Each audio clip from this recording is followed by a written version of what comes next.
1. Reencarnación y acuerdos álmicos. ¿Cómo descubrir tu misión en esta vida y comprender los procesos del alma? Rab Max Godet, niveles del alma y propósito de cada encarnación. Los niveles del alma que reencarnan. Cuando hablamos de reencarnación es importante entender que el alma no baja necesariamente en su totalidad en cada vida. El alma posee varios niveles y que cada encarnación se enfoca en trabajar principalmente uno de ellos. Esto significa que no todos los aspectos del alma necesitan corrección al mismo tiempo, ni todos pueden ser rectificados en una misma vida. El Talmud ilustra esta idea con la frase: no estás obligado a completar toda la obra, pero tampoco estás exento de ella. Cada existencia humana es una parte de un proceso mayor, y el alma encarna con la misión de abordar un conjunto limitado de rectificaciones, no con la carga imposible de resolverlo todo de una vez. Por eso encuentras personas cuya vida está marcada por desafíos muy físicos y biológicos, mientras otras parecen estar llamadas a trabajar lo emocional, lo intelectual o lo espiritual. El alma selecciona de antemano qué nivel necesita rectificar con prioridad y orienta la encarnación en esa dirección. El alma colectiva y la memoria en la sangre. El nivel más básico del alma es el nefesh, asociado a la biología y la vitalidad. La Torá dice: la vida está en la sangre. Levítico 17:11. Y de allí los sabios entendieron que el nefesh circula en la sangre, como la fuerza vital que sostiene la existencia del cuerpo. Pero la sangre no transporta solo oxígeno y nutrientes, también lleva información, memoria y herencia colectiva, todo lo que la humanidad ha vivido a lo largo de milenios: resiliencia, luchas, adaptaciones, aprendizajes. Queda inscrito en este campo que podríamos llamar el nefesh colectivo o inconsciente colectivo. Cada individuo recibe no solo la genética de sus padres y abuelos, sino también sus memorias, emociones y fuerzas vitales. 2. Cuando una persona muere, su nefesh no permanece como entidad individual, sino que se integra al nefesh general de la especie. Es como una gota de agua que vuelve al océano. Las experiencias personales, lo que se aprendió y lo que se superó, se suman al campo colectivo de la humanidad. Así, el progreso de cada persona aporta a la evolución global, y las generaciones futuras heredan esa memoria a través de la sangre y la vida. Funciones de cada nivel del alma. Son 5 los niveles del alma, aunque solo 4 se manifiestan en este mundo. Cada uno tiene funciones y aprendizajes propios. Nefesh es la dimensión biológica y vital. Se ocupa de las necesidades básicas: cuerpo, salud, seguridad, sustento, y transmite la memoria colectiva a través de la sangre. Cuando un alma viene a trabajar este nivel, su vida suele girar en torno a problemas físicos, enfermedades, carencias materiales o temas de supervivencia. Ruach es el nivel emocional comparado al viento. Aquí se registran los aprendizajes y desequilibrios relacionados con las emociones, excesos de amor o de rigor, heridas emocionales, vínculos dañados o dependencias. Una persona encarnada para rectificar el Ruach será muy sensible, intensa, cambiante, con una vida marcada por altibajos emocionales. Neshama es la dimensión intelectual y espiritual de la identidad. Allí se concentran las creencias, interpretaciones, juicios y decisiones. Trabajar la Neshama significa corregir la forma de pensar y de percibir la vida, aprender a juzgar con compasión y a leer los eventos con sabiduría. Haya significa vida en hebreo y alude a las experiencias de trascendencia. Es el nivel que almacena los momentos de conexión mística, de visión a largo plazo, de sacrificio por un propósito mayor. Cuando este nivel se despierta, la persona piensa como un rey que cuida de las próximas generaciones, no como un político que solo busca beneficios inmediatos. Yehidá es la chispa de unidad absoluta con Dios. No es posible vivir en Yehidá estando encarnado. Cuando este nivel se activa plenamente, el alma ya no tiene más trabajo en este mundo. Es la memoria primordial del alma antes de cualquier encarnación, la nostalgia de casa que muchas veces sentimos como anhelo espiritual profundo. El alma disfruta la encarnación. Un punto esencial en el entendimiento de la espiritualidad es que el alma no viene al mundo como un castigo ni como una carga insoportable. El alma eligió estar aquí y disfruta la experiencia de la encarnación cuando vive en coherencia con su propósito. 3. El peligro está en la obsesión, tanto con la materia como con la espiritualidad. La obsesión material esclaviza en la búsqueda de poder, dinero o placer. La obsesión espiritual enferma en la búsqueda compulsiva de sanación, terapias y perfección inalcanzable. La vida humana no es para convertirse en un ser de luz sin errores, sino para aprender, equivocarse, corregir y volver a intentarlo. El rey Salomón lo expresó así: no hay justo en la tierra que haga el bien y no se equivoque. Eclesiastés 7:20. Incluso los más grandes justos caen, y eso no invalida su grandeza. Debes vivir con humildad y realismo. La mejor versión de ti mismo no es la que alcanzarás en un futuro idealizado, sino la que eres hoy, con lo que sabes y lo que viviste. La encarnación es un regalo que hay que disfrutar con sencillez, relaciones, amor, dar y recibir, saborear el mundo. La espiritualidad verdadera no consiste en escapar del cuerpo ni en obsesionarse con la pureza, sino en vivir con gracia, alegría y propósito en este plano. Modalidades de reencarnación y tránsito del alma. Reencarnación según el nivel pendiente. Cada alma puede venir a este mundo con el objetivo de trabajar un nivel específico, Nefesh, Ruach o Neshama. Esto marca profundamente el tipo de desafíos que la persona enfrenta en su vida. Almas que vienen a rectificar el Nefesh. Su vida gira en torno a la materia y el cuerpo. Pueden experimentar enfermedades crónicas, problemas físicos sin diagnóstico claro, carencias de seguridad o dificultades económicas constantes. Todo lo relacionado con la base de la pirámide de necesidades humanas se convierte en su campo de batalla espiritual. Almas que vienen a rectificar el Ruach son intensamente emocionales. Viven con gran sensibilidad, se alegran y entristecen con facilidad, aman y odian con intensidad. Sus relaciones interpersonales suelen ser complejas porque cargan con la misión de equilibrar su mundo emocional, aprender a dar y recibir con armonía, superar heridas y corregir excesos de bondad o de rigor. Almas que vienen a rectificar la Neshama. Su trabajo principal está en la mente, las creencias y la manera de interpretar la vida. No significa que tengan menos problemas físicos o emocionales, sino que su misión central es aprender a pensar y juzgar con claridad, a interpretar los eventos con sabiduría y a construir una identidad espiritual más pura. Almas que vienen a rectificar la Hachiyá son aquellas que cargan con la misión de despertar la dimensión trascendental de la existencia. No basta para ellas con sobrevivir o con sentir intensamente.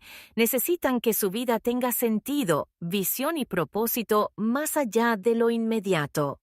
4. Por eso suelen experimentar llamados profundos hacia la espiritualidad, hacia la creación de proyectos que trasciendan su propia vida, hacia el sacrificio por el bien colectivo o por las próximas generaciones.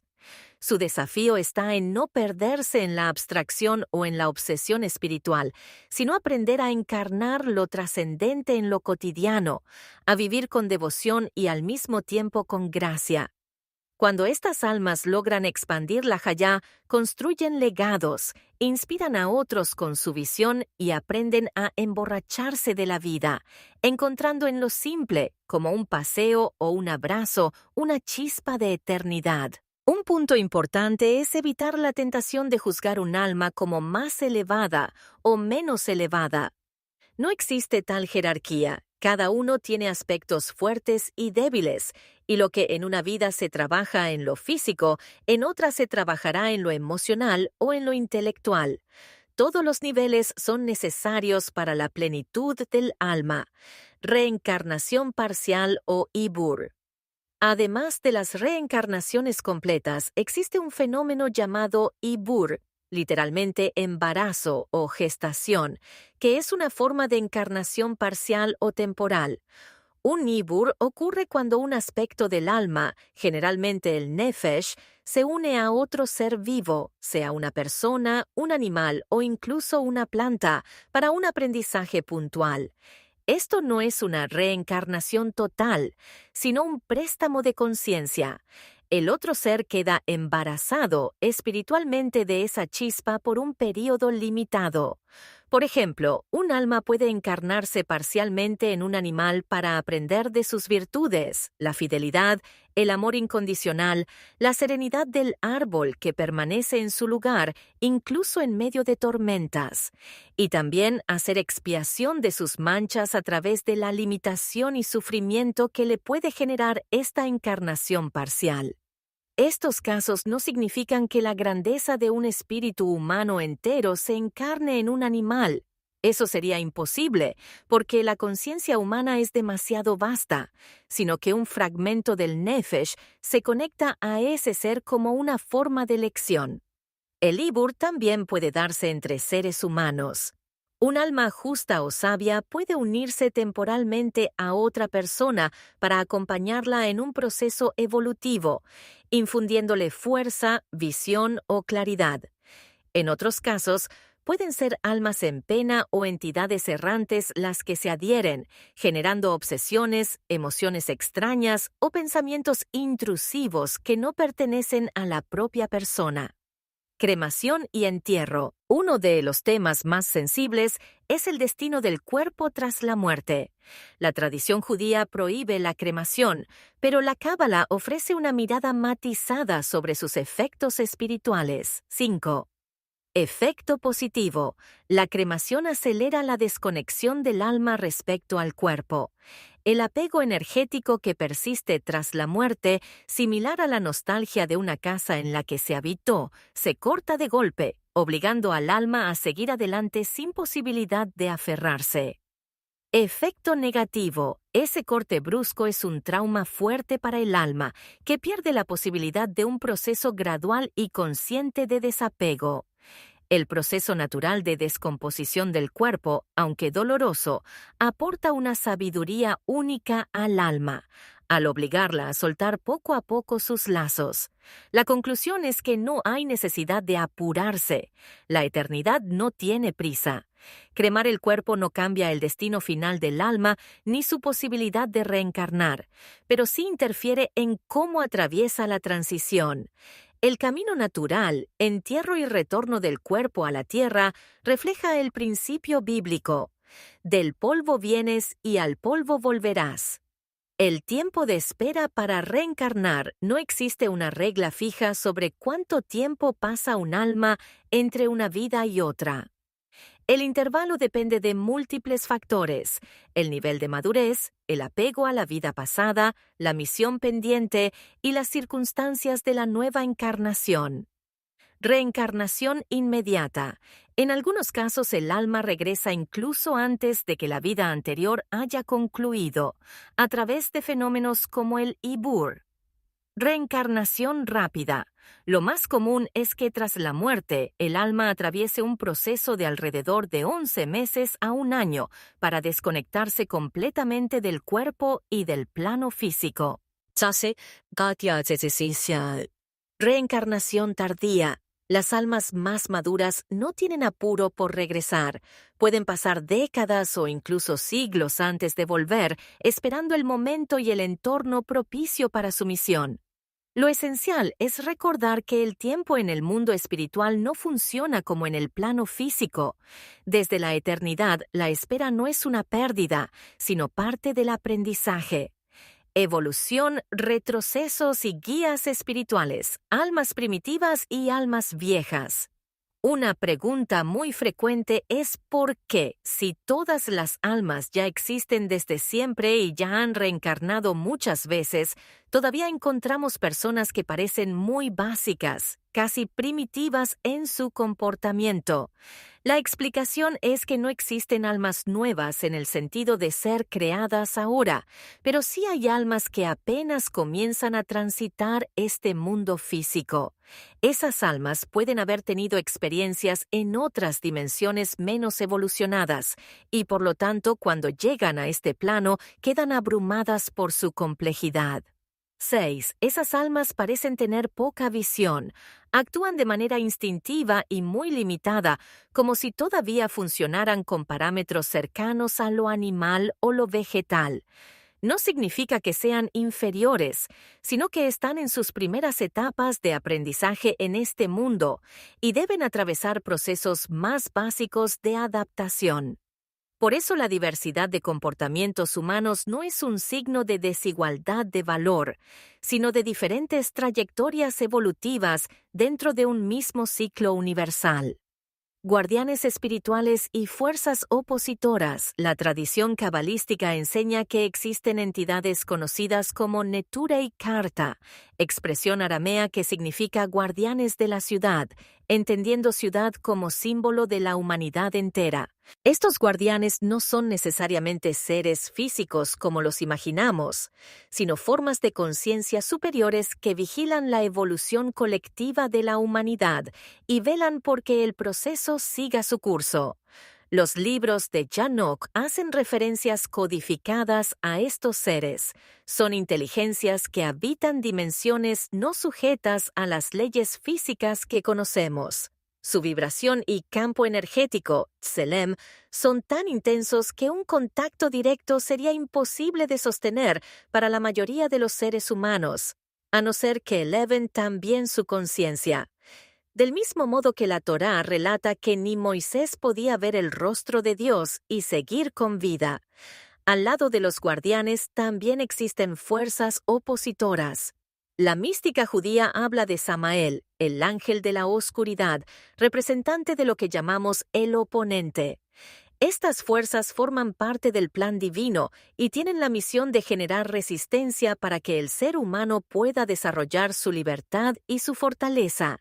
Así como el cuerpo necesita peso para fortalecer sus músculos, el alma necesita oposición para crecer. Retrocesos y caídas espirituales. No siempre la evolución del alma es ascendente, también es posible retroceder. Si un alma encarna repetidamente y no logra avanzar en sus correcciones, corre el riesgo de ser cortada de su pueblo, lo que en hebreo se denomina karet. Este corte no significa la destrucción del alma, sino su separación temporal del ciclo de encarnaciones en este mundo. En ese caso, el alma puede descender a dimensiones inferiores, conocidas como el Sheol, un ámbito oscuro y pesado que muchos cabalistas describieron en términos cercanos al concepto de infierno, aunque en realidad no se trata de un castigo eterno, sino de una etapa de purificación y aprendizaje en planos más densos. La idea de retroceso es central para entender la vida espiritual. No existe estabilidad estática. Si una persona no avanza en su relación con su pareja, con sus hijos, con su comunidad, en realidad está debilitando esas relaciones. Lo mismo ocurre con el alma. Si no crece cada día, aunque sea un pequeño paso, inevitablemente retrocede, porque la fuerza del oponente arrastra hacia abajo. Almas atrapadas y semidemonios. Otro fenómeno que aparece en la tradición cabalística es el de las almas atrapadas, también llamadas en hebreo de estado de Kaf Hakela. Son almas que no logran ascender después de la muerte porque permanecen apegadas a deseos, resentimientos o vínculos con este mundo. No es que alguien las obligue a quedarse, es su propia terquedad la que las retiene. Por eso se habla también de almas errantes o en pena, que deambulan sin poder liberarse. Estas almas no deben confundirse con entidades demoníacas creadas como parte del plan de oposición. Sin embargo, existe un fenómeno intermedio. Hay conciencias que dejan de ser almas evolutivas y se convierten en semidemonios. Ruhot Raot, espíritus malos. Esto ocurre cuando quedan atrapadas en la veneración o la idolatría. En muchas culturas se han exaltado líderes, sabios o figuras espirituales hasta el punto de convertirlos en deidades. Al ser alimentadas constantemente por la energía de sus seguidores, esas almas terminan congeladas en su estado y dejan de evolucionar. El Talmud incluso relata que Rabbi Yehuda Hanasí, compilador de la Mishnah, seguía apareciendo después de su muerte en su casa para realizar el Kiddush, la consagración con el vino del Shabbat. Su presencia era tan fuerte que los sabios de la época decían que quien afirmara que había muerto debía ser reprendido, para que su alma mantuviera un nivel de conexión con este mundo casi como si aún estuviera vivo. Ese poder de manifestación muestra cómo ciertas almas pueden quedar vinculadas por largo tiempo al plano físico. Cuando la energía de la veneración no se dirige hacia la luz, sino hacia intereses oscuros, esas conciencias pueden convertirse en entidades que actúan como fuerzas de oscuridad. No son demonios en el sentido estricto, pero funcionan casi como tales. De ahí que algunas tradiciones hayan alimentado espíritus que con el tiempo pasaron a ser vistos como dioses menores, cuando en realidad eran almas atrapadas que dejaron de evolucionar. Continuidad, vínculos y sabiduría acumulada. El legado espiritual entre vidas. La reencarnación no implica empezar de cero. Todo lo que un alma construye en términos de conciencia, resiliencia, compasión y capacidad de mantener la paz interior se preserva como riqueza eterna. El cuerpo y las posesiones materiales se quedan aquí, pero la virtud adquirida es lo único que verdaderamente se lleva al siguiente ciclo. El avance de un alma beneficia no solo a ella misma, sino también a su raíz espiritual y a la colectividad a la que pertenece. Así como cada retroceso afecta al campo espiritual compartido, cada logro individual enriquece el inconsciente colectivo y abre caminos para generaciones posteriores. Por eso los cabalistas dicen que la herencia más valiosa es la fortaleza del espíritu y no la acumulación material. Grandes almas y su reencarnación. Almas de enorme magnitud, como la del Baal Shem Tov, no reencarnan de manera idéntica a lo que fueron en su vida anterior. Aunque vuelvan con el mismo potencial, este se expresa únicamente en la medida en que el entorno puede recibirlo. La grandeza del Baal Shem Tov se manifestó en un círculo de discípulos con una pureza y una devoción difíciles de encontrar en el mundo actual. Si un alma de esa magnitud volviera hoy, se vería obligada a expresarse a través de un lenguaje más limitado y adaptado a las capacidades de la generación. Este fenómeno muestra cómo la revelación de un maestro depende tanto de su propia luz como de los recipientes preparados para recibirla. De ahí el conocido dicho: cuando el alumno está listo, el maestro aparece. Muchas veces el maestro ya está presente, pero permanece oculto hasta que la vasija humana está en condiciones de sostener esa intensidad espiritual. Relaciones kármicas y contratos. Los vínculos entre almas no se limitan a una sola vida. Muchas veces reaparecen en diferentes encarnaciones como contratos o acuerdos que buscan completar un aprendizaje pendiente. Sin embargo, mientras exista una obsesión por evitar o romper un lazo con determinada persona, la relación tenderá a repetirse. El otro se convierte en un arquetipo que reaparece una y otra vez en diferentes formas, incluso a través de familiares, hijos o parejas con las mismas características. La única manera de liberarse de esos vínculos repetitivos es anular el deseo personal frente al deseo de la divinidad. El Talmud enseña que cuando uno anula su voluntad ante la voluntad de Dios, entonces la voluntad de Dios se anula ante la suya.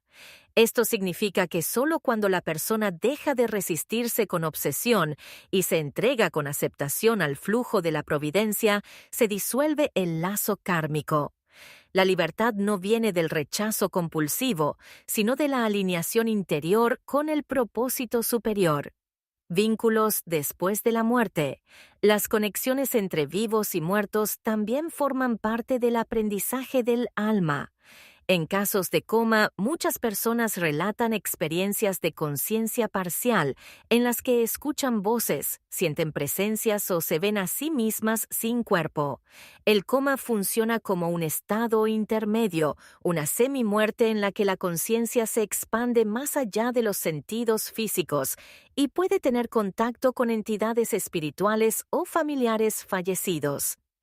Asimismo, los difuntos a menudo intentan ayudar a los vivos, especialmente en los primeros tiempos después de la partida. Sin embargo, con el tiempo comprenden que su intervención dificulta la evolución tanto de ellos mismos como de sus seres queridos. El alma aprende que no puede interferir en la experiencia ajena, porque cada persona necesita descubrir por sí misma lo que su camino le enseña. Por eso el proceso natural es que los muertos se desconecten poco a poco, liberando a los vivos para que continúen su crecimiento y permitiéndose a sí mismos avanzar hacia nuevas etapas espirituales. La ayuda verdadera no está en resolver los problemas por los que siguen encarnados, sino en irradiar bendición desde la distancia, respetando la autonomía de cada